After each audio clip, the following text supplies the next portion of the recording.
What if I told you that in Victorian England, death was not an ending, but a beginning of obsession? A time when grief itself became an art form, when mothers slept beside lifeless replicas of their children, and when mourning transformed into madness. In a society where death visited every home, Victorians learned not to bury their pain, but to sculpt it, photograph it, and sometimes bring it back to life. In dimly lit parlors draped in black crepe, families commissioned lifelike dolls made in the image of their dead children, mourning dolls. These porcelain or wax effigies were not toys but tributes, dressed in the child's real clothing, adorned with locks of their hair, and placed in tiny coffins or cradles. To the grieving mother, these dolls weren't symbols. They were her child, reborn in silence. The practice began quietly, hidden beneath the heavy veils of Victorian mourning. But soon, stories spread of women who refused to let go, who spoke to their dolls, who dined beside them, who swore they could hear their child's breath return on cold winter nights. And as death became more familiar than love, a strange comfort grew. If life could not return, perhaps grief could learn to imitate it. But imitation has its limits. And in some homes, love's imitation turned into something far more sinister, a delusion that blurred the line between the living and the dead. London's streets in the 1860s were a haunting contrast, the glitter of progress above, the stench of mortality below. Infectious disease swept through slums and mansions alike, claiming thousands of children before their 5th birthday. Grief was the great equalizer, but it did not strike everyone the same. For the wealthy, mourning became ritualized, an industry of sorrow. Black silk dresses, jet jewelry, and post-mortem photographers turned death into performance. Photographs were the most disturbing of all, sleeping portraits, where families posed with their dead children, eyes painted open on the photograph itself. These images were meant to soothe the agony of loss, but often they deepened it, freezing grief in time. It was from this macabre comfort that mourning dolls emerged. Unlike photographs, the dolls could be held, rocked, even loved. Makers of these dolls became quiet confidants to the bereaved, artisans of sorrow who sculpted death with devotion. They were said to whisper prayers over their wax, as if summoning something sacred. And yet, for every mother who found solace, another slipped into despair. Some began to believe the dolls were vessels, that the souls of their children lingered within the painted glass eyes. And thus began one of the strangest psychological phenomena of the Victorian age, when love became obsession and comfort became madness. The first widely recorded case of a mourning doll came from Yorkshire in 1863, when a grieving couple, the Morleys, commissioned a wax effigy of their infant daughter. Local papers described it in chilling detail. The doll was life-sized, with real hair taken from the child's head, her eyelashes intact, her lips tinted faintly pink. Dressed in the same christening gown she had been buried in, the figure was kept in a wooden cradle beside her mother's bed. Every morning, Mrs. Morley would greet it, comb its hair, and whisper lullabies as if her baby had simply fallen into a deep, unending sleep. Neighbors recalled how she stopped attending church, how curtains in the Morley home were forever drawn. Visitors claimed the air inside smelled of lavender oil and something else, decay. By the time the local vicar intervened, Mrs. Morley was a ghost of herself. The doll, he wrote in his journal, seemed to possess her gaze entirely, as though the woman could no longer distinguish between creation and resurrection. The effigy was finally buried at the priest's insistence, but legend says that on stormy nights, the faint cry of a child could still be heard from beneath the Morley garden. This was not an isolated case. Across England, similar stories appeared in quiet towns, mothers clutching porcelain faces, fathers drinking themselves into silence. To lose a child was tragedy. To lose reality itself was something darker. In Victorian society, women were expected to grieve beautifully, to perform loss with dignity, yet never to recover fully. Mourning became a form of devotion, a public display of moral purity. But for some, that devotion curdled into delusion. The mourning doll, intended as comfort, became a mirror, reflecting grief until it consumed the soul that gazed upon it. There were whispered accounts of women who refused to eat unless their doll was fed first, who insisted on rocking it through the night to stop its crying. Doctors of the time, unable to explain this behavior, called it melancholia incarnata, grief that had taken a body of its own. The line between mourning and madness blurred beyond recognition. In some circles, doll makers were treated with reverence, believed to channel divine empathy. Others called them cursed, tradesmen of despair who dealt not in porcelain, but in pain. Police records even mention cases where the dolls were found years later, their wax faces warped by heat or neglect, yet still tenderly preserved by families who couldn't, or wouldn't, say goodbye. It was said that every doll carried not only the face of a child but the soul of the grieving mother, a silent witness to the darkest emotion a human heart can bear, the refusal to forget.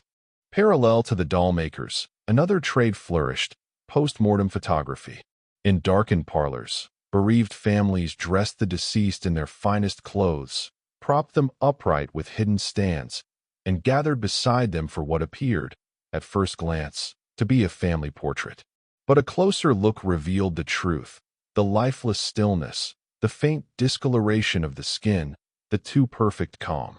Photographers were instructed to paint the eyes open or add faint blush to the cheeks, transforming death into a grotesque imitation of vitality. While the practice was born from sentiment, it blurred into something more sinister. Some mothers visited the photographers again and again, commissioning multiple versions of the same image, each slightly altered, a smile here, a tilt of the head there, as if they could will the child back through repetition. For these families, the photograph became more real than memory itself. By the end of the century, both crafts, dolls and death portraits, had become symbols of a nation both obsessed with beauty and terrified of loss. In these uncanny artifacts, England revealed its truest fear, not death itself, but the silence that follows when grief has nowhere left to go. In the winter of 1881, Margaret Hensley of Whitechapel lost her 3 children to scarlet fever within a single week. Neighbors said she didn't cry. She simply stood at the window for hours, whispering their names into the fog. Her husband, a dock worker, returned home to find her sitting by the hearth with their eldest child's hair braided neatly around her wrist like a bracelet. It was only after the funerals that she visited Mr. Phelps's workshop on Fleet Street, the same wax artisan whispered about for his lifelike memorials. She arrived with 3 small coffins of hair, a few tattered photographs, and a purse full of her wedding jewelry. Phelps reportedly tried to refuse the commission, claiming it was too many likenesses for one mother to bear. But Margaret was insistent. She wanted them all, her sons and her baby girl, preserved forever in wax and glass. Over several weeks, she returned again and again, watching as the figures took shape beneath Phelps's trembling hands. Each doll was molded with precision. Glass eyes tinted the exact shade of their real ones. Lips painted the faintest shade of rose, their tiny hands clasped in imitation prayer. When the dolls were completed, Margaret carried them home one by one, wrapped in linen. Witnesses claimed she began setting them at her dining table, tucking them into bed each night, and singing lullabies until dawn. The house became unnaturally quiet after that, except for the sound of her humming, heard long past midnight. Within months, the neighbors began to notice strange things. Bread deliveries left on her doorstep remained untouched. Curtains stayed drawn even in daylight. Her husband had moved out, unable to endure the sight of his wife feeding bowls of milk to dolls. One neighbor swore she saw candlelight flickering at odd hours, with Margaret's silhouette pacing slowly back and forth. In one instance, she was heard scolding one of the children for being unkind to his sister. By the end of that year, the vicar paid a visit. What he found was described later as an abomination of motherly devotion. The 3 dolls sat upright in tiny wooden chairs, wearing real clothing stitched from their burial shrouds. Their skin, if one could call it that, gleamed faintly under the lamplight, and their glass eyes seemed to follow movement across the room. Margaret, by then skeletal from grief, refused to leave the house. When the authorities finally intervened, she screamed that they were not dolls, only sleeping. The house was cleared and locked soon after. But those who entered claimed the air smelled faintly of lavender and decay. Mr. Phelps disappeared shortly after the scandal, and his workshop shuttered. Rumors spread that Margaret's dolls had been buried in an unmarked grave, though some whispered they were never found. After Margaret Hensley's tragedy made quiet headlines in 1882, the story spread faster than the authorities could contain it. What began as pity soon curdled into fascination. Among London's grieving women, widows, childless mothers, the lonely, word of the mother of wax children became a kind of legend. Some claimed she had discovered a way to preserve the soul, that the dolls weren't mockeries of life, but vessels that kept a spirit tethered to the living world. In a society where death visited every home, that idea was irresistible. Soon, other craftsmen, sculptors, wax modelers, even undertakers, began offering mourning dolls for private commissions. They were described in polite terms as keepsakes, but everyone knew what they really were: attempts to cheat death. Customers brought locks of hair, fragments of clothing, even sketches of faces half remembered through tears. Some dolls were designed to breathe, with hidden bellows inside their chests. Others blinked, their glass eyes rigged to move when touched by light. By 1884, Fleet Street workshops were flooded with orders. Parlors filled with silent effigies seated beside mirrors draped in black. These were not toys. They were ghosts made tangible, comfort sculpted in wax and sorrow. Priests condemned the practice as unholy resurrection. Physicians called it hysteria. But for many women trapped in the iron cages of mourning etiquette, these dolls became their only rebellion, a way to love what they were forbidden to mourn aloud. The newspapers began calling it the mourning doll epidemic. Small towns across Britain whispered of strange occurrences. Dolls found seated differently each morning, faint sobs heard from locked cabinets, or glass eyes that seemed to gleam with moisture. Rational minds dismissed these tales as imagination, yet even skeptics avoided houses where the dolls lived. In Derbyshire, a reverend destroyed a doll said to blink on its own. 2 nights later, his wife reportedly woke screaming that she felt a small cold hand grip hers. Waxworkers, in turn, grew fearful. One, named Alfred Rowe, burned his entire inventory after a client returned claiming her doll had spoken her dead child's name. Another disappeared completely, leaving only a melted figure fused to his workbench. And through it all, the name Margaret Hensley lingered like a curse. Some said she still roamed the fog-choked streets of London with a bundle in her arms, humming lullabies for the dolls that had been taken from her. Others believed she had become one of them, preserved by her own hand, waiting behind some forgotten wall, glass eyes staring forever into the dark. By 1885, the mourning doll mania had crept into the velvet-draped parlors of England's upper classes. Spiritualism, once a fringe curiosity, became a fashionable escape for those haunted by loss. Seances, candlelit gatherings where mediums claimed to channel the dead, were the perfect stage for this new form of grief. And at the center of it all were the dolls. Photographers, too, saw opportunity. Post-mortem photography, the morbid art of posing the dead to appear alive, was already a profitable business. But now, grieving families began requesting photographs of their dolls beside them, as if seated with the living. Some wanted to be photographed holding the dolls, believing the image would capture the link between soul and surrogate. In some portraits, the resemblance was chillingly exact, a wax child cradled by a hollow-eyed mother, both staring toward the same unseen distance. London's spiritualist societies soon declared the dolls were conductors of memory, capable of attracting spirits during seances. Mediums would place them on tables, hands clasped, as candles flickered and glass beads trembled. Witnesses swore the dolls' faces changed expression during the rites, that their wax lips parted just enough to whisper the name of the dead. Some claimed to hear tapping sounds from inside their hollow torsos, rhythmic and deliberate, as if trying to answer. The wealthy treated it as entertainment. But for the poor, It was faith, faith that love could outlast decay. In mining towns and fog-soaked docks, seances were held in backrooms and attics, with a doll placed at the center of every table. A single candle, a few mumbled prayers, and the belief that death could be tricked into mercy. By then, newspapers had begun to call it the new plague of madness. Hospitals saw an increase in women admitted for delusions of movement or speech from their dolls. Some refused to eat unless their child was fed to. In one chilling case, a woman was found in her parlor after 2 weeks of starvation, still clutching a tiny wax hand to her lips. Authorities debated banning the trade, but demand only grew. The dolls had become symbols, not of comfort, but of surrender. They represented an era unwilling to accept mortality, a society desperate to hold what nature demanded they release.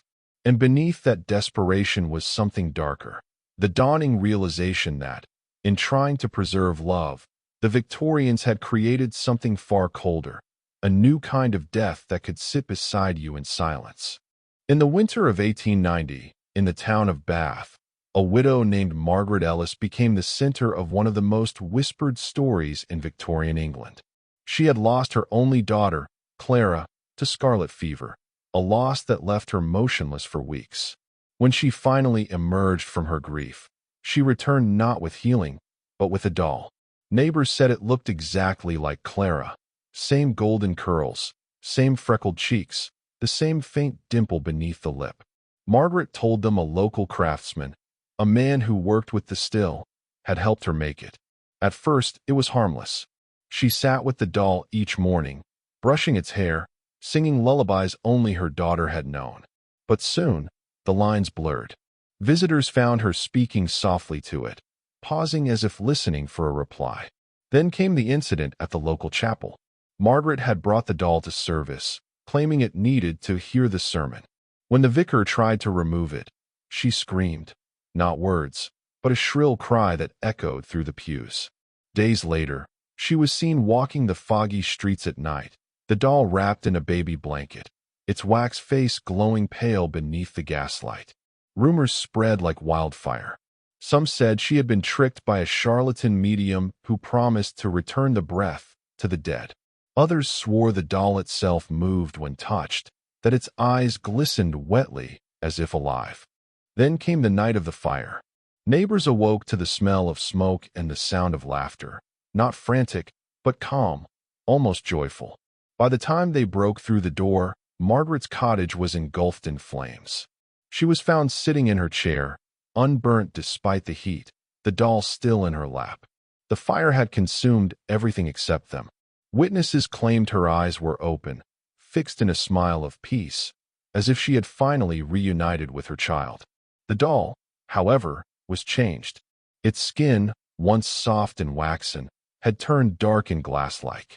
Its mouth had widened slightly, its tiny hands curled as if gripping something invisible. The authorities ordered it destroyed, but the constable who carried it to the river swore he heard a faint sigh from within the cloth, the sound of air escaping lungs that shouldn't have existed. After that, mourning doll sales in Bath stopped overnight. Families burned theirs quietly, whispering prayers as smoke drifted from chimneys. And yet, collectors claimed the Ellis doll survived. One man said it was seen decades later in an antique shop window in Bristol, still seated, still smiling, waiting for someone to take it home. After the Ellis tragedy, reports began to surface across England of talking dolls and breathing effigies.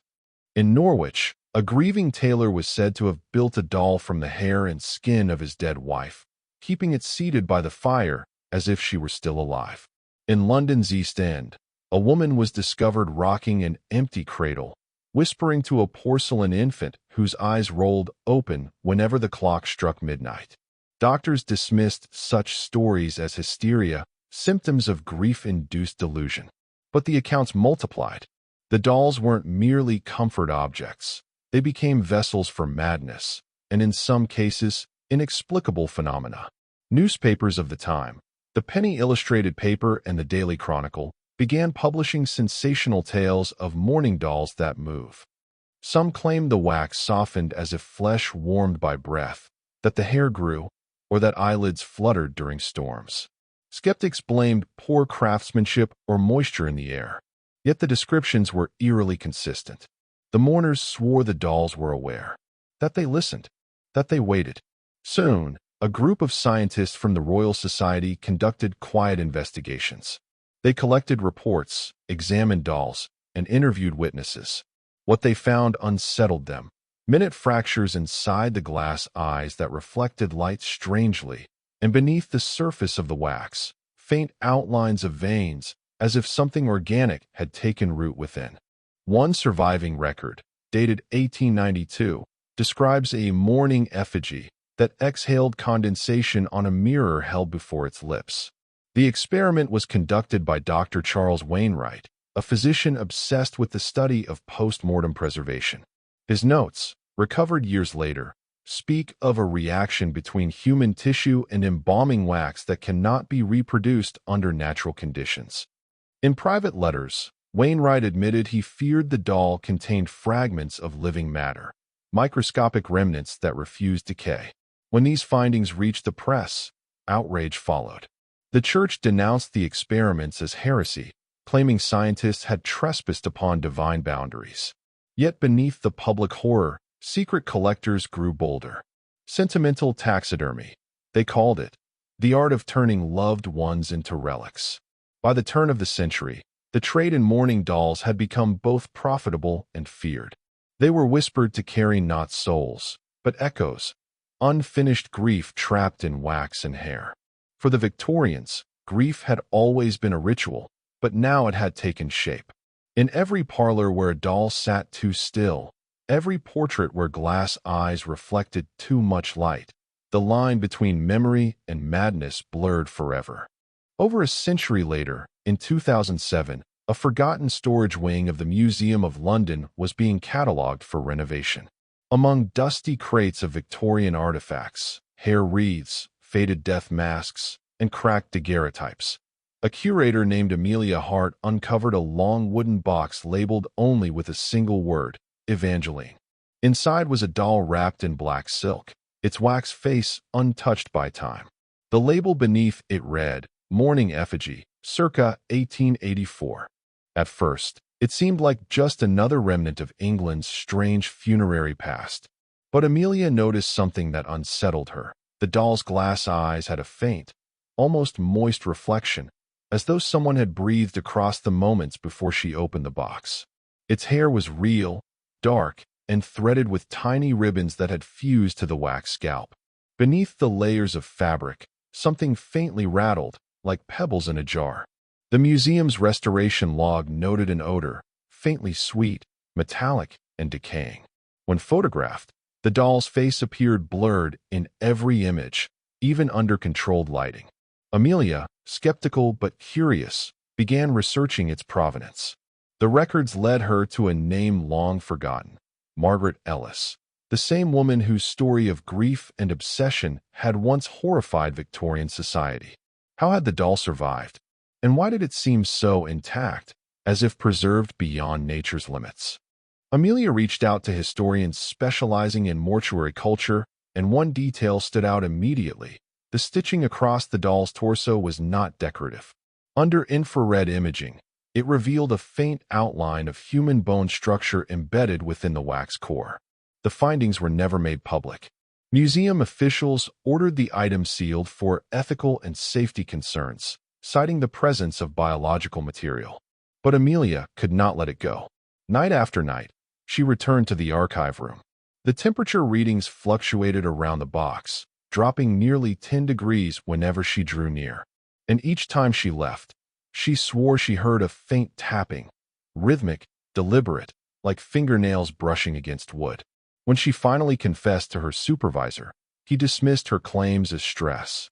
Yet 2 days later, Amelia's office was found empty, her belongings undisturbed, her computer still open to the file marked Evangeline. The only thing missing was the doll. Police found no sign of forced entry. The security footage showed Amelia walking down the hall at 2:14 a.m., carrying the black box in her arms. She never reappeared on any other camera. When Amelia Hart vanished, The museum quietly launched an internal investigation. No police reports were ever filed publicly. Staff were told she had resigned due to health reasons. But behind locked doors, the truth spread in whispers. The doll had gone missing too. A handful of archivists who worked the night shift reported hearing strange things in the days that followed. The echo of footsteps in empty corridors, the sound of a music box faintly playing through the vents, and once, a child's voice murmuring something unintelligible near the storage vault. One technician, who later resigned, recalled finding small black footprints on the floor, smudged as though made by wax or soot. They led from the archives to the freight elevator and stopped. The air in that hallway, he said, smelled like roses and rot. Desperate for answers, one of Amelia's colleagues, Dr. Peter Lang, began tracing the doll's provenance himself. He discovered that Evangeline was listed in an 1885 probate inventory belonging to Margaret Ellis of Dorset. According to old accounts, Ellis had lost her daughter during a typhoid outbreak, but instead of burying the child, she commissioned a mourning effigy built from her daughter's own remains, hair, teeth, and fragments of bone, sealed within wax and cloth. The effigy was said to have moved on its own. By the time Margaret Ellis died in 1892, neighbors had already labeled her the widow of glass eyes. Servants refused to enter her home at night, claiming the doll's head turned toward them when they passed. When police finally entered her house after her death, they found rooms draped in heavy mourning curtains, all mirrors covered, and dozens of children's drawings pinned to the walls, each depicting the same pale, doll-holding hands with a woman in black. The effigy was confiscated, sold, and passed between collectors for decades. Every documented owner, Lang found, met with unusual or tragic ends. One committed suicide, another disappeared on a ship to New York, and a third was institutionalized for claiming the doll whispered her name in the dark. Lang presented his findings to museum management, who ordered him to stop. The box containing Evangeline, they insisted, was to remain sealed and forgotten. But Lang could not rest. In his final email, sent hours before his own disappearance in 2008, he wrote only this: "She wasn't made to remember the dead. She was made so the dead could remember us." Hidden within the brittle pages of a forgotten parish archive, Dr. Lang unearthed the diary of Margaret Ellis. Bound in cracked leather and scented faintly of lavender and decay, the entries began as the writings of a grieving mother and ended as the confessions of someone teetering on the edge of damnation. Her first entries were tender, full of anguish. She coughed and coughed until her lips went blue. "I begged the Lord to take me instead." But as the weeks passed, her tone shifted from sorrow to fixation.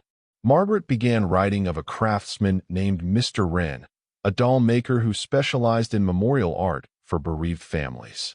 She described his studio as dimly lit, the walls lined with human hair, glass eyes, and tiny wax hands waiting to be assembled. When Margaret commissioned her doll, she wrote, "He told me it must contain something truly hers, or it will never hold her spirit." A lock of hair was not enough. Days later, she confessed to exhuming a small fragment from her daughter's grave, a piece of rib so small it could fit within my palm. And from that day forward, Margaret claimed her daughter's laughter returned, faintly, from the nursery where the effigy sat. The entries grew more feverish as time went on. She began to call the doll Evangeline, writing as though it were a living child. "She eats little, but she listens," one note read. "When I read her stories, the curtains move though no wind stirs." Visitors described Margaret sitting for hours, whispering lullabies to the wax figure by candlelight, the child's porcelain eyes glinting in the flame. Then came the final pages, dated winter 1891, the year before Margaret's death. Her handwriting became erratic, words looping into spirals, sentences breaking apart into prayers and apologies. She wrote, "The priest says my daughter rests in heaven. But if she is there, who stands beside my bed each night, cold and smiling?" The last entry simply read, "She asked for another mother." Lang, reading this centuries later, noted how the ink had bled into the page, as though wet with tears or something else entirely. That final page had been torn, as if someone long ago tried to remove what came next. After discovering Margaret Ellis's diary, Dr. Lang felt a pull he could neither explain nor resist. Scholars often describe historical empathy, but what Lang experienced was far deeper, an emotional infection. He wrote to a colleague that he could feel her presence in the words, as though she still sought to be heard. The diary had been stored in a glass case, yet when he opened it, the pages were strangely warm, like paper held too long by living hands. Each night after reading, he heard faint rustling in his office, as though small feet paced the wooden floor. Books fell without reason. His oil lamp flickered at specific words: mother, grief, return. Lang began to dream of a child standing in the corner of his study, a little girl with glassy eyes and waxen cheeks. In these dreams, she would whisper, "Do you know her name?" He awoke once to find his notes rearranged into a single phrase: "She is not gone." The following week, Lang visited the village where Margaret once lived. Locals still avoided her cottage, even a century later. They called it the widow's house, and claimed the sound of lullabies could still be heard from within, though the house had been abandoned for generations. Inside, Lang found the air heavy with the odor of dust and something faintly sweet, decayed lavender. On the mantel rested a small porcelain head, cracked through the eye, staring into the dark. Lang's logical mind tried to anchor itself in science. He collected samples, dust, soil, fragments of porcelain, for analysis. But the deeper he delved, the more unscientific the events became. His assistant, Clara, reported hearing a child's voice echo through the archive basement. On one occasion, the diary's glass case shattered overnight without disturbance. Lang began keeping an audio recorder near his desk.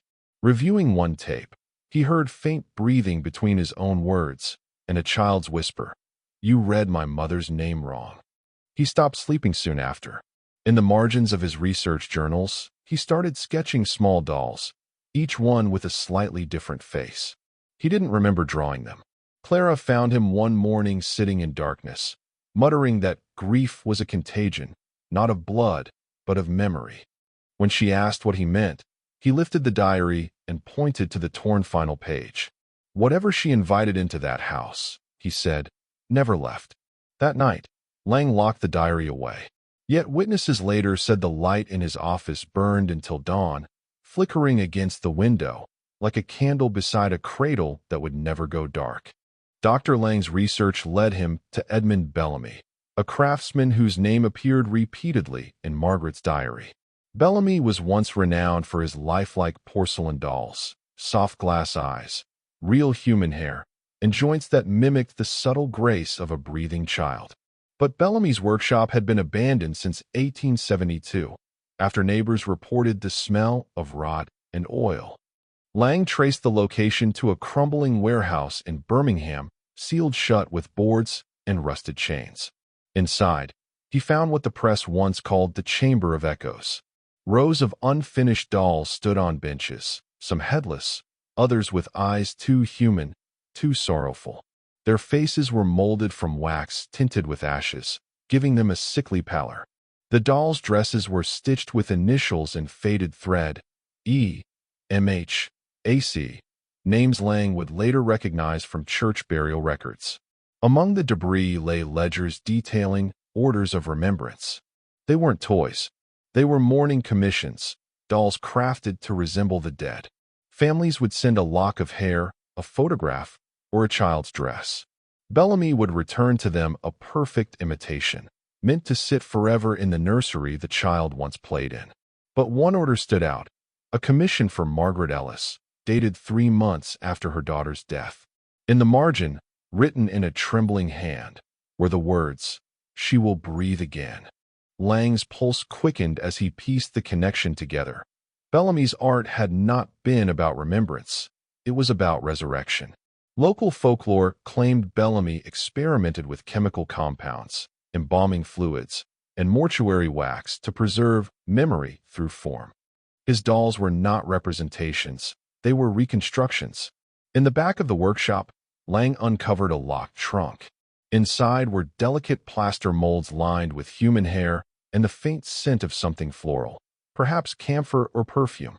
Beneath them lay scraps of newspaper describing child deaths and obituaries, each with notes scrawled in Bellamy's handwriting: client potential, maternal grief extreme, high investment of emotion. Lang understood too late. Bellamy's true business was not with the living, but with those unable to let go. He gathered the remaining pieces for study, including one small porcelain face, still half-painted, its lips caught mid-breath. When Lang placed it under lamplight, he swore the glass eyes reflected his own, though he hadn't yet attached them. He shut the box and whispered, "I see now why she couldn't stop." That night, he mailed the evidence to the Historical Society and burned the rest. But in the morning, a single doll's head was found on his desk, unmarked, untouched by fire. At first, Dr. Lang dismissed the doll's sudden reappearance as oversight. Perhaps he'd overlooked it while salvaging his notes. But the next morning, a different one appeared. It sat on his writing desk, the same delicate wax sheen, its head tilted just enough to seem aware. The faint scent of rosemary and formaldehyde lingered in the air, the same smell described in Bellamy's journals. Lang began documenting each occurrence. The first doll had open eyes. The second, closed, as though sleeping. The third, discovered a week later on his windowsill, held a strand of his hair wound tightly around its porcelain fingers. He recorded the dates, conditions, and photographic evidence, but soon, the evidence became inconsistent. Each photo showed details his memory did not. The doll's position shifted, expressions subtly changed. One even appeared behind him in a mirror reflection, though he'd been alone. He revisited the Bellamy case files, searching for psychological patterns among families who had commissioned mourning dolls.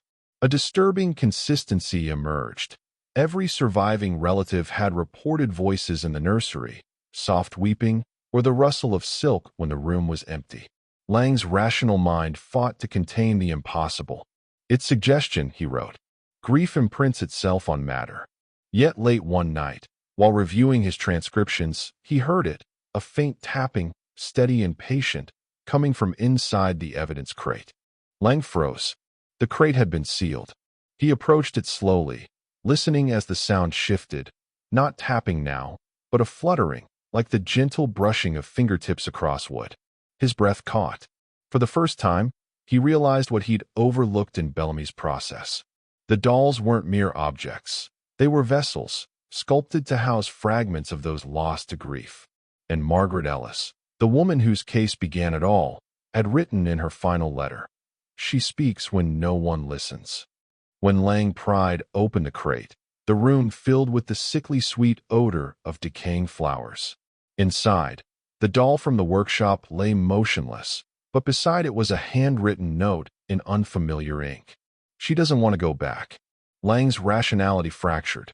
He began sleeping in his study, afraid of what waited in his own house.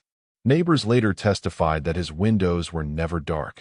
The lamplight burned through every night, and sometimes they heard murmuring voices, a man whispering to a child. Weeks later, his assistant found Lang's desk empty, save for his journal and a final page scrawled with unsteady handwriting. They were never dolls. They were memories that refused to decay. The police concluded he'd vanished, leaving behind only fragments of his research. But those who entered his office afterward reported an unnerving sight. A single porcelain figure seated at the desk, hands poised on the typewriter, mid-sentence. Lang's disappearance was never declared a crime, only a curiosity. The police found no trace of forced entry, no sign of struggle.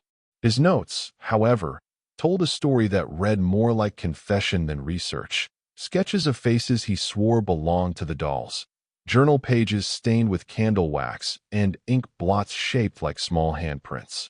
The museum committee quietly sealed his collection, labeling it psychological artifacts, and forbade further study.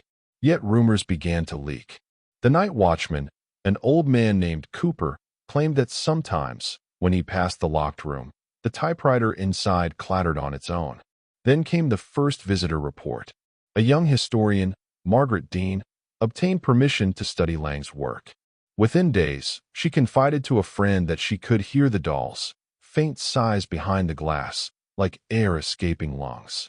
She vanished the following week. Her notebook was found in the archives, open to a line that read, "It isn't silence that haunts this room. It's the sound of someone trying to breathe." From there, the legend took root. Each time the museum reopened that section of the collection, another mishap followed. Curators fell ill, exhibits collapsed, or inexplicable photographs surfaced. Visitors described an invisible presence watching them, always from child height. And among scholars, a whisper spread. The mourning dolls had not died with their makers. By the end of the century, the collection was disassembled. Some pieces were auctioned, others quietly destroyed. But not all. A handful of dolls found their way into private estates, and with them, the curse continued. In rural Sussex, an antiques dealer reported one doll that wept condensation through its eyes each winter. In London, a widow claimed her mourning doll changed positions overnight, its lace bonnet turning to face the door. Psychologists called it mass hysteria. Clergymen called it possession. The public called it the weeping ones. But those who had seen them firsthand agreed on one thing. The eyes were alive, as if made from something more than glass. Even decades later, the haunting endured. During the Great War, a nurse in a Red Cross ward wrote of a small figure placed beside a dying soldier, a Victorian doll with black ribbons. "He stopped screaming when he saw her," the nurse wrote, "and smiled like he'd finally gone home." The line between love and madness, grief and resurrection, blurred until no one could say where the truth ended. What began as mourning had evolved into obsession, and from obsession, into a quiet horror that refused to be forgotten. More than a century after Lang's disappearance, the house that once held his study was scheduled for demolition. In 1997, construction crews unearthed a sealed crate beneath the foundation, bound with rusted iron clasps and lined in decayed velvet. The workers assumed it was storage from the old museum era, until one of them pried the lid open. Inside were 8 porcelain dolls, wrapped in faded mourning cloth, their eyes glossy and unclouded, as though painted yesterday. Each one had a small brass nameplate: Eliza, Mary, Henry, and Lang. That last name stopped them cold. Local authorities confiscated the find, transferring it to the British Museum for examination.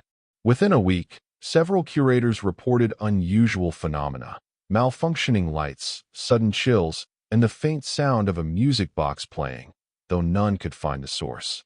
One in turn described hearing whispering through glass late at night. She resigned the following day. The museum's official statement described the dolls as fine examples of Victorian memorial craftsmanship. But off record, staff began to fear the artifacts. One photograph taken for cataloging purposes showed something no one could explain. Behind the dolls, faintly visible in the reflection of the display case, was a tall figure in 19th-century dress, holding a child's hand. No such mannequin or background existed. The story spread quietly online, through paranormal circles and forgotten museum blogs. Some claimed the crate was sealed again and buried in an unmarked vault beneath the museum. Others said it was moved to private storage after a curator suffered a breakdown. Whatever the truth, one detail remained consistent. Wherever the dolls went, photographs blurred, machines malfunctioned, and people reported dreams of children calling from behind walls. In 2003, an American collector contacted the museum, offering a large sum to purchase one of the dolls. His request was denied.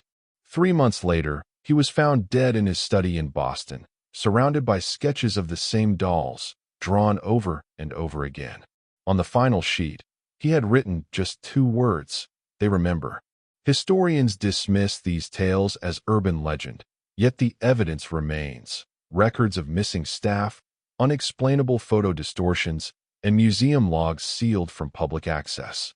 It seemed that the curse of mourning, born from grief and obsession, had found its way into the modern age. In 2008, a London journalist named Mara Delaney stumbled upon the sealed museum files while researching an article about forgotten Victorian death customs. She wasn't a believer in ghosts or superstition. She wanted history, not hauntings. But the more she read, the stranger it became. The inventory list of the recovered dolls was incomplete. One entry was marked, missing before containment. The missing doll's nameplate read Charlotte Lang. It was the same name as the child of Dr. Alistair Lang, the physician who vanished in 1893. Delaney followed the trail through parish records, asylum ledgers, and private correspondence. What she uncovered painted a horrifying portrait of a century-long obsession. Dr. Lang's wife, after losing their daughter, had allegedly preserved the child's likeness through one of the earliest forms of post-mortem casting, the very practice the dolls were later modeled after. Lang's experiments to replicate his child's image in porcelain had consumed him, leading to his disappearance and the rumors that he'd joined the mourning mothers who refused to bury their dead. The documents hinted at something darker, that the dolls were not merely memorials, but attempts to transfer presence. Whether grief, madness, or ritual drove them, no one knew. But the missing doll, Charlotte, was never found. Delaney's investigation grew into obsession. She contacted descendants of the original mourners, but most refused to speak. One elderly woman, when asked about the dolls, trembled and whispered, "They weren't dolls, dear. They were vessels." Weeks later, Delaney received an unmarked parcel at her apartment.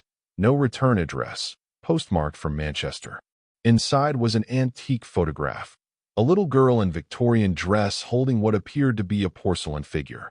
On the back, written in faded ink, were the words, "For Charlotte, who never slept." That night, Delaney began hearing faint tapping from her hallway. She lived alone. The sound persisted for hours, soft, rhythmic, like porcelain fingertips against wood. When she checked the next morning, her recorder, left running overnight, had captured only static, and in the middle of it, a child's laugh. Still, she refused to stop digging. She didn't know that by uncovering the past, she was awakening what the Victorians had tried to bury, a grief that learned to wait.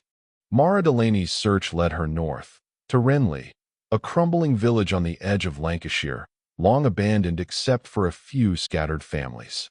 The churchyard there was said to hold the final resting place of several women connected to the Mourning Doll Society, an obscure group of grieving mothers who gathered in secret after losing their children. According to the diaries she uncovered, the group believed they could preserve a soul by giving it a vessel, a body made not of flesh, but of porcelain. Delaney arrived in Renly on a fog-soaked evening, camera and notebook in hand. The air was thick with damp earth and silence. The locals she managed to find warned her to leave before dark, claiming the church bells still tolled for the dead every October, though no one had tended the bell tower for decades. But Delaney pressed on, drawn by something deeper than curiosity. She found the old chapel half-collapsed, ivy crawling over broken stained glass. Inside, she discovered remnants of a ritual circle, 7 cracked porcelain dolls placed neatly in a ring, their faces eroded by time. But at the center lay something else, a small, half-buried nameplate. When Delaney brushed off the dirt, she froze. Charlotte Lang. The missing doll had been here all along. She raised her camera to capture the scene, and for a fraction of a second, the flash illuminated the interior of the chapel. Every doll's face appeared turned toward her, though she hadn't touched a single one. She blinked, and they were still again. Her breath came short, and she whispered, "Charlotte?" The recorder in her pocket hissed. Then a faint voice, distant but clear, murmured back, "You found me." Delaney fled the chapel, her boots slamming against the stone floor, the doll's faint rattling echoing behind her. When she reached her car, the door was already open. Inside, resting neatly on the passenger seat, was the same photograph she'd received weeks earlier, but now the child's face was gone. Only the doll remained, staring straight ahead.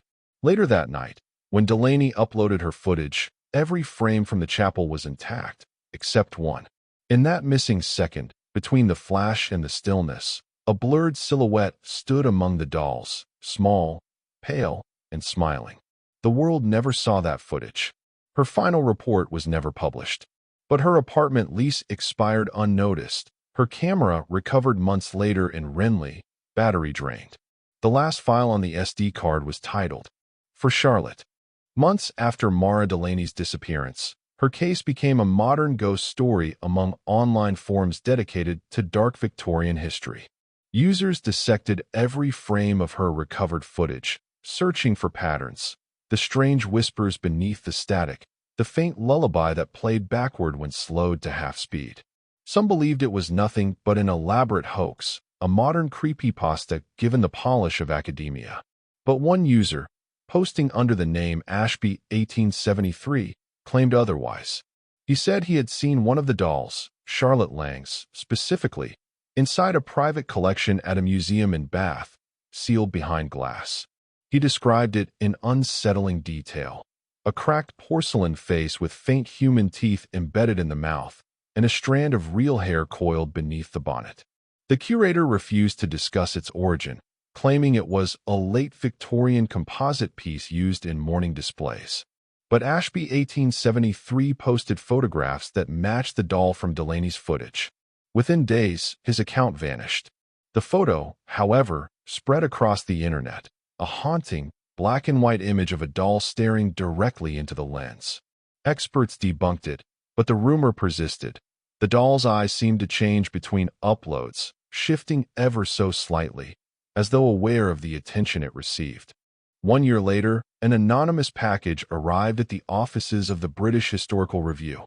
Inside was a weathered leather journal belonging to a 19th-century woman, Margaret Lang, Charlotte's mother.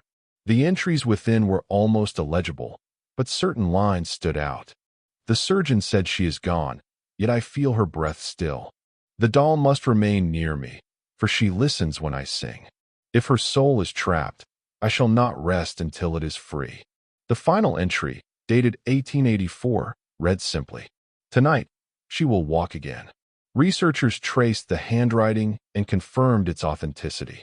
Margaret Lang had indeed lived in Renly and died only 3 days after that final entry. When this finding went public, the Bath Museum quietly removed the doll from display. The curator issued no statement. A few weeks later, the museum's security footage was leaked. The case glass appeared shattered from the inside, though no alarms had triggered. The doll was gone. To this day, no one knows who sent the package, or what became of the figure once known as Charlotte Lang. But among those who've studied the footage, one shared conclusion echoes through every retelling. Sometimes, grief doesn't end with death. It waits for someone willing to listen. What if the true curse of the Victorian mourning dolls wasn't something supernatural at all, but a reflection of how far love can twist when it refuses to let go? In an age that demanded silence from women, grief found a voice through porcelain and hair, wax and glass. Mothers, unable to bury their sorrow, shaped it into something that looked back at them, soft, cold, and obedient. Each doll was a mirror of unbearable devotion, an artifact born not from evil, but from desperation. The Victorians lived with death in a way we can hardly imagine. They photographed corpses as if they slept, wore jewelry made from their hair, and spoke to their departed as though they could hear them. Mourning was ritualized, commodified, and performed. Yet beneath the etiquette and lace, their world was suffocating, especially for women whose identities were tied to motherhood. To lose a child was to lose purpose, and so, through craft and madness, they built that purpose again. In doing so, they created something timeless and terrifying. For decades, these dolls sat in attics and parlors, gathering dust as families moved on. But grief has memory, and when objects are built from pain, they hold on to echoes. The cursed dolls of Victorian England were never just toys or memorials. They were promises whispered into porcelain. "I will not forget you. I will not let you go." Today, a handful of these mourning dolls still exist in private collections, hidden behind glass or stored away in archives where few dare to look. Some are missing names. Others still wear tiny dresses sewn from the clothing of the deceased. Curators speak of them as psychological relics, artifacts of grief and delusion. But even in sterile museum light, something about them feels alive, too human, too personal, as if they still carry a mother's last breath. Whether cursed or not, The legacy of these dolls endures because they remind us of a truth we'd rather forget. The line between love and madness is as fragile as porcelain. And perhaps that's why their stories keep resurfacing. In whispered folklore, in blurred photographs, in the shuddering quiet of those who claim to have seen one blink. If grief could speak, maybe it would sound like the rustle of old silk in an empty nursery. If it could look back at you, maybe it would have painted eyes, faintly cracked, that never seemed to look away. Because in the end, the Victorians didn't create haunted dolls. They created memory, and memory, when loved too much, never truly dies.